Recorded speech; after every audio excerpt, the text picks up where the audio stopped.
All right, welcome to the Check Your Privilege Ally Talks with me, Maisha T. These ally talks are conversations with identified allies as we talk about how they're working to check their privilege and move from allyship to co-conspirator. I'm your host, Maisha T, and I am here with Britney Stafford. Hey, Britney. Hi, How are you? I am good. How are you? I'm well. So, Brittany, why don't you just tell the audience just a little bit about yourself? Okay, I am in Georgia. I am a stay-at-home mom raising a 5-year-old who just lost his first tooth yesterday. Um, I do some volunteer work in my community, and I am in a process of growth right now. So I am kind of doing a lot of different things. Cool. Thank you for sharing that. Um, so my first question is pretty much, um, I usually start with feminism. And so I don't know if you identify as a feminist, and if you do, when did you know you were a feminist? I don't know that I would call myself a feminist. I know that my husband does because we have had plenty of conversations that, turn into a more of a feminist type conversation. Just because obviously I am female and, you know, I do take a lot of those things personally, not necessarily for myself, but for the people that do go through these things. So, and I can see how very easily any woman can be affected by gender inequality. So I think that has really the fact it being as important to me as it is now. I still, again, I don't feel like I can call myself a feminist, but I believe that it has been the last few years where I've been really taking a lot of everything into account. I think my son has played a big role in that because it started as, thinking about children. And then it moved into, well, teenagers and adults are also still people. It's not just children that are important. And so, yeah, really the last 5 years have been the big swap for me. Okay, okay. Even though you don't identify as a feminist, have you noticed the silencing of voices for Black and Indigenous women of color? Absolutely. I mean, you can see it every day where, people of color and then specifically women of color are disregarded, Mm-hmm. you know, um, and then even if it's not in a feminism conversation or an event going on, raising feminist voices, it still comes down to women of color being Mm-hmm. underappreciated and disregarded in society. So I think even just everyday moments are silencing those voices. And when it's women doing it to other women, whether no matter what the setting is, it is definitely that silencing that is affecting how the feminist movement is working. So I'm going to pick your brain. Yeah, I ramble, so it's okay. It's okay. Well, how can we change that? Like this whole idea that this silencing exists and women of color are silenced. I think the most important thing, and honestly, it seems very obvious to me, but maybe it's something that is going unnoticed, is and It's difficult, but I think that women of color need to start being viewed as people, as people who are affected by these same issues, or even further, because of the color of their skin. So I think really people need to start realizing that, you have just as much of opinion on this as I do. That just because you are a different skin tone does not mean you don't have opinions about this, you don't think about this, you aren't affected by this. So I think the biggest step is really relating to people. You need to relate to people more and see people as people, regardless of the way they look. Absolutely. Yes? I will have to come look in a minute, okay? Mom life, no worry. Yes. I want to ask you about privilege. Do you have this understanding that you are privileged? I'll have to look in a minute. Okay, you actually broke up a little bit there. What'd you say? Okay, yeah. Do you have the understanding that you, as a white person, have privilege? And Oh, yes, absolutely. I think, and this is actually something that I talk about with my husband a lot, is one very painfully obvious thing is we don't have a fear of law enforcement. When we're driving and we pass a police officer, it doesn't make us, suddenly go tense and become anxious. And that's something that I can't even wrap my head around. Yeah.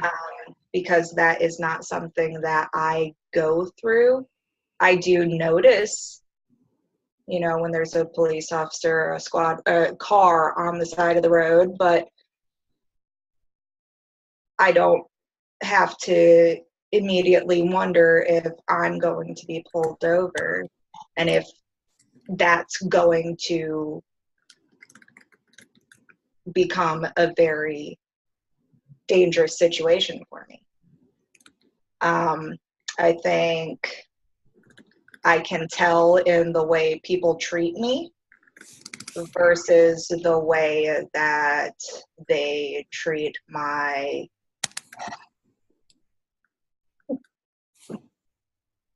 counterparts. I think that people are more inclined to, like, just strangers, like, they're more inclined to talk to me or return my smile.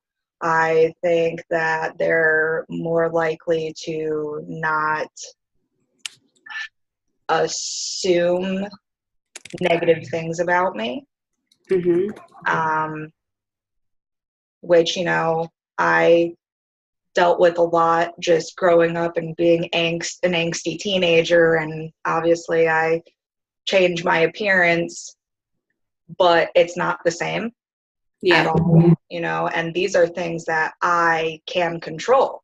I change my hair color by my choice. I get tattoos by my choice, but it is not on the same level that a woman of color is completely disrespected based on the way she was born.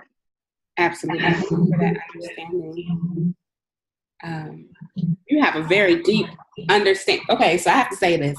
For a woman, this is a bias. I'm going to be biased, y'all. For a woman who lives in the South, in Macon, Georgia, you have a very good understanding of what white privilege is in the context of how it affects you versus how it affects people of color. And so I just wanted to point that out. That was my own bias. I'm sure there's more women in the South that are doing the same work, but I just wanted to let you know I see you and I see that. And so I want to ask my next question about, you have the understanding of privilege, and as an ally, allyship requires work. So, what is the work that you're doing to unpack your own privilege? Okay, let's see. I think the biggest thing for me is I read a lot more, right? Like I have been searching for, been going out and looking for, articles, books, and just anything that I can find Mm-hmm. to broaden my understanding. Because, growing up, I was like, this stuff happened so long ago. It doesn't exist anymore. Not realizing that, one, I was blinded by my childish thinking, or my selfish way of thinking. Once I became a teenager, everything was about me, and nobody knew what was going on in the but me. And then also my privileged way of thinking. I didn't see from that perspective. So to me, it did not exist. And as I got older and started noticing the way people interact with people differently, depending on their race and on their gender, um, it really started to get me thinking. And then I would just read stuff and I realized this is something I had no idea was going on. These are fears, these are situations happening that I did not know existed. And that just destroyed me, because that I I felt like I was causing harm by not knowing these things. Because to me, just ignoring them, whether you're doing it on purpose or because you're just uninformed, is just as harmful, because you can't change anything Right. without knowing. So I've been doing a lot of reading, and I have been specifically reading from authors of color who have firsthand experience. Not, again, I think I heard in one of your other interviews that a woman say, that it's not saying that, white people don't have this understanding or whatever, but it's not firsthand understanding. It's not, I mean, I can know everything there is to know, but it's still only from my white perspective, my privileged perspective. This is not something I experience, or the people that, like my son, will experience. These are things that I cannot 100% identify with. Right. So I think my biggest thing is reading, and more reading, just trying to learn what I can, Mm-hmm. and continuing to do that. That's awesome. Now, do you think that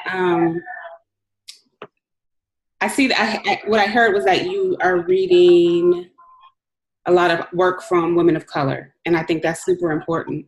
Are you also willing to allow women of color to lead these conversations and kind of study with them and walk alongside them? I think that I am. I think that I would be nervous, truthfully, just because I wouldn't know what to expect. Mm-hmm. And not out of, fear of the person, but I don't like uncertainty. So Yeah. that's just a personal, like, anxiety thing for me. But also, what I've noticed in my research, is there's still a lot that I need to do. There are things that I have, never really thought about. like Right. ways of thinking or doing things or whatever. And so I'd be nervous to find out, like, oh, you're still part of the problem.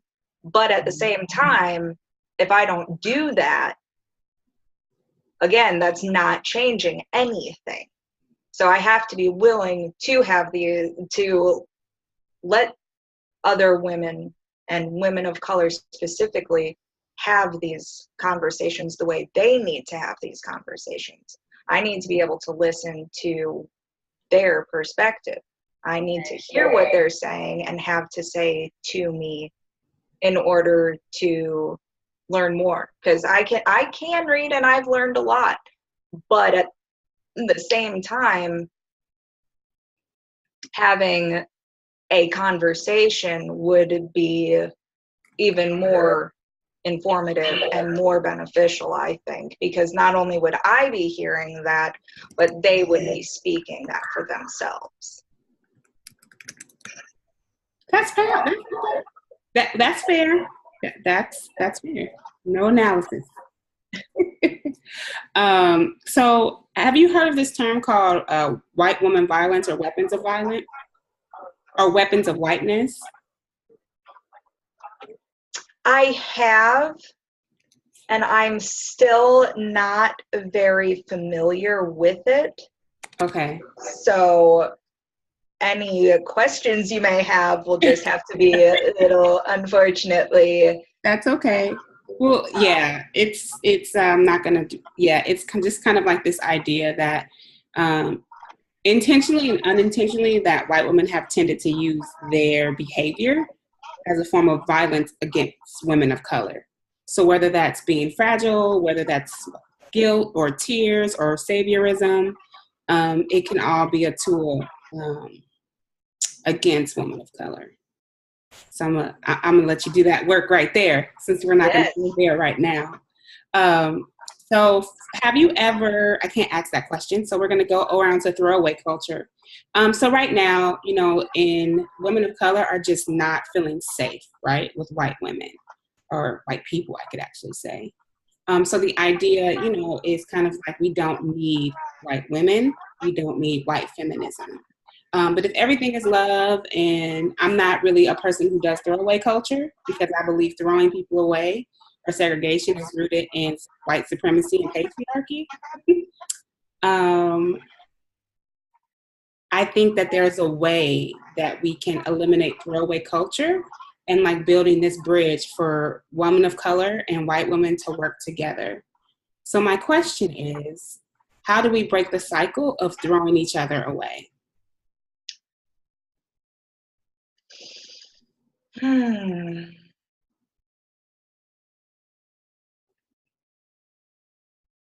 I think it again goes back to you've got to I mean it's hard, it'll be hard, but I think if women really stopped thinking about themselves as separate, that like based on race or even their what's the word I'm looking for, their class, like just don't separate yourself. A rich white woman is no more important than an impoverished white woman. A rich woman of color is no more important than an impoverished woman of color. And I think you have that understanding mostly in the feminist movement, aside from adding women of color, because there is still a visual disconnection, I guess. I don't know. So I think, you really have to be willing to, again, see people as people and a whole person, not just, your idea of this person. Right. If you don't know that person, you literally can't have any idea about them. You have no understanding of that person. And if you're not willing to talk to these people, like you were saying, you know, welcoming these conversations, if you Mm-hmm. are not willing to welcome other women into your movement, then it isn't for women at all, because we're all women. How can you, you know, just be there for one race? Right. You know, and if you're not thinking about women of color, you can't understand everything you need to do in your feminist movement, because Absolutely. there are aspects that white women aren't affected by, but are still a feminist issue. Yeah. So if you can't fight for all of those issues, then you aren't going to get anywhere. So you really need to just come together and be willing to give other people the spotlight, I guess. Yeah. And because you need to hear what you're ignoring. Yeah. So really having those conversations and welcoming other people in, I think even if it's uncomfortable, you still will learn from it, and then you will be able to incorporate more. So I think honestly, just being willing to welcome everybody and listen to everybody will really help. Absolutely. And I'm sorry I looked away because what you're saying is kind of like, I don't know if you've read this by Bell Hooks, Feminism is for Everybody, but she touches on the point in which is a really good read. I And will be looking into that. yeah, I got to take it back to the library. But she really looks at feminism, the movement, how it started, and how feminist spirituality kind of came in and began to really divide us as women. I mean, this whole, not to educate you guys, but this whole race thing in the women's march, it started in the women's suffrage movement. Like, we were left out of that, right? So it's not a surprise that even when we started becoming feminists, the feminist movement towards the 70s and 80s started to silence us and leave us out again, because it started to become rooted in patriarchy. And you can read more about that from Bell Hooks or Audre Lorde. But to your point, it's if we're standing for one another, let's stand for one another, right? Let's see one another's burdens. Let's see one another's differences. I think a lot of it, like you said, it's classism, it's racism, and at the root of all of these isms is supremacy and patriarchy. um, so let's go on to the next question, which is, when was the last time, I used to call this part centering women of color, but I would say allowing a woman of color to hold space. When was the last time you've allowed a woman of color to take up the space in a room or kind of be the center of kind of an organization or movement or even your personal life? When was the last time you kind of centered or allowed a woman of color to take space? Now, just like in general, or about like a discrepancy, or like just In general. I don't yeah, because Okay. I have there are quite a few women of color that I interact with regularly, just friends and people that I see often, just running errands and stuff. So I do talk to a lot of women of color, and that I am working on being a better listener. So I don't feel like I have recently taken up their space through conversations. Now, I don't know if it would be the same if, they're talking about not their personal lives. Mm-hmm. I can't honestly say that I regularly have conversations about racism with women of color. Not, and it's probably like me not welcoming those conversations, because I know for a fact that there are people that I do come into contact with that I'm friends with that would be open to those conversations, but as a white person, I don't want to be the one to start the conversation. It feels out of place. So I don't know if I can say that just through conversation, I don't take up that space, but otherwise I'm sure I do, because I've never considered myself racist. So I'm like, every time it's brought up, I have an opinion. I have something to say. I want to apologize. I want to make you feel better. So I know in that regard, I definitely do take that space. Awesome. Oh, so it's interesting to hear that you identify that when it comes to that kind of topic, you are the one that wants to take up the space in the conversation. Huh, interesting. Good observation. But you're doing your work. You're working on it, and you've acknowledged that that's the problem, and that's okay. So let's go into co-conspiratorship. So a lot of the guests who you watched, from what I'm hearing, has described being an ally as kind of being a passive kind of place of action, but being a co-conspirator, it's more of taking radical momentum forward and really supporting women of color in this plight against supremacy and patriarchy. Those are my keywords today.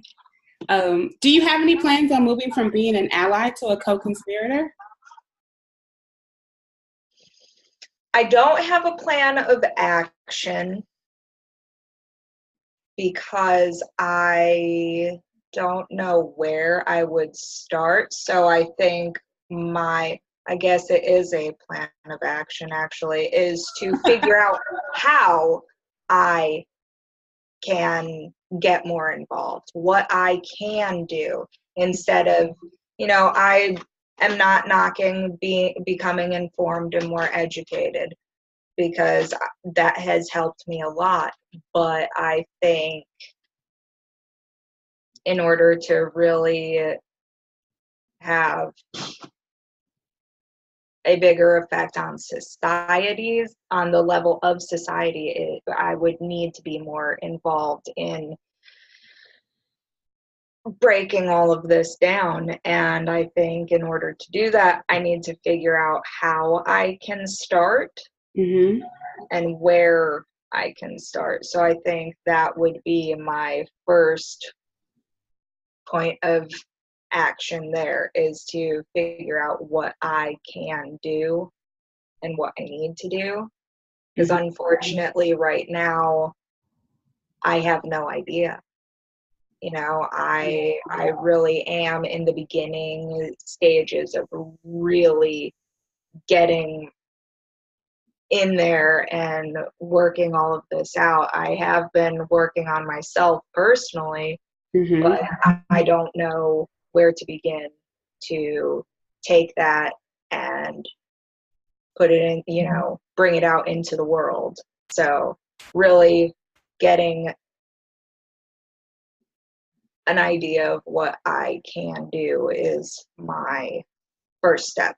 So I wouldn't say it is my plan of action to go from an ally to a co-conspirator. I think it is my game plan for getting there. Sounds good. Okay. I think it could sound better. No, you're fine. I'm right here. Don't mind me. Um, I think my last question then is, I'm at the last question. You can breathe. What advice or experience are you willing to give other white women to begin to check their privilege and begin to center women of color in their life? I think the first step is acknowledging your privilege and figuring out, like, I'm still finding out, how I am more privileged than other people, and it's in ways that I didn't even think was possible, really.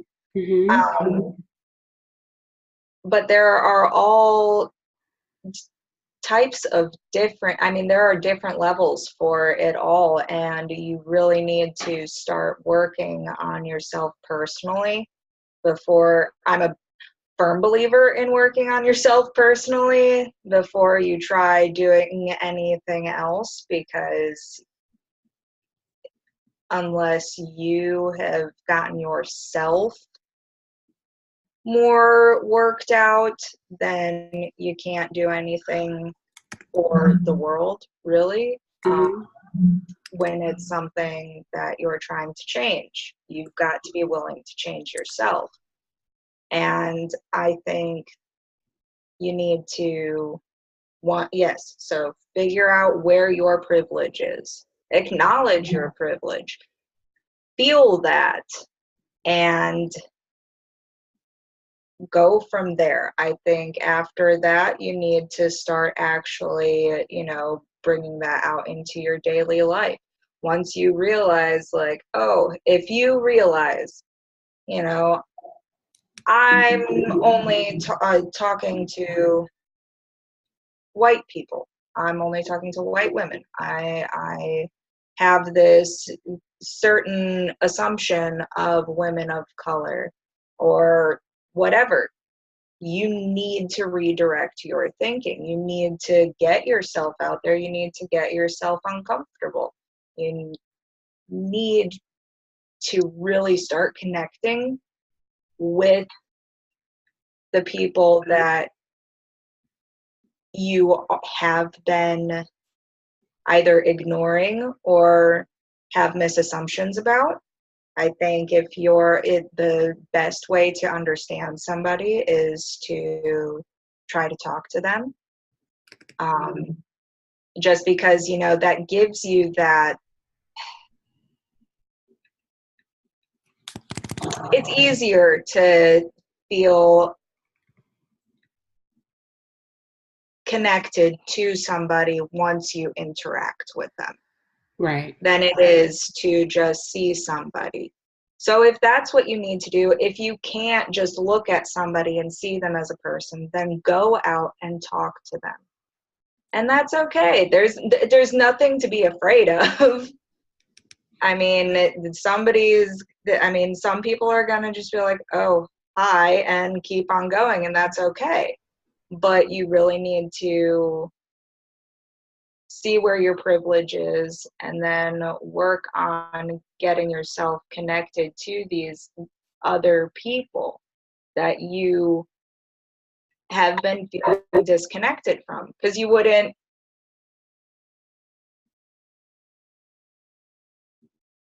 Did I lose you? I don't feel like you would. Oh no. I see you. Can you hear me? I can hear you. Okay. Knowing that I am experiencing something different or I'm doing something different just based on my skin color, that makes me want to stop doing that immediately. Once I acknowledge that I am doing something a certain way that is harmful to other people, I want to work to change that. So you need to be aware of your privilege. You need to connect with these people. and you need to start working to change the way you are in your life, Absolutely. in your community. It's all going to start with you, and then it'll spread out slowly. So everyday life, you need to make these small changes, and it does start with realizing where your privilege is. So just start thinking about that, start reading about it, find out what other people think your privileges are, find out what privilege is. If you don't understand what that means, find out, and then start figuring out where your privilege lies. Yeah. So, that was good. Girl, I'm sitting here, I'm drawn in like, oh, you should have been in the beginning. I'm just kidding, y'all. I'm just kidding. That was really amazing, Brittany. Thank you so much for sharing that. Thank you for asking. It's been allowing me to, voice these things. I have thoughts in my head, and then, it's definitely helped me make, I don't know if I would call it sense to anybody else, Right. but it's making sense for me of a lot of my thoughts, because they're all in there mixed up and scrambled. So thank you. You're welcome. Wow. I don't even know what to say. It's so good. Thank you so much for your time today. We'll start with that. I really appreciate you coming and really just letting it all out and sharing your experience around privilege. Those for you who are watching, thank you so much for tuning in. Please, please, please, please, if you'd like to do the work, you can join the Co-Conspirator Lounge. It's hosted on Mighty Networks. You'll be able to do our 30-day learning units. There's moderators, there's lessons. It's an amazing space where you can come and just unpack your work and be held accountable, not by just me, because I'm not into emotional labor, but by a whole squad of women who are ready to embrace you where you are. So just check out the link below to sign up for that lounge, and we'll see you next time. Bye.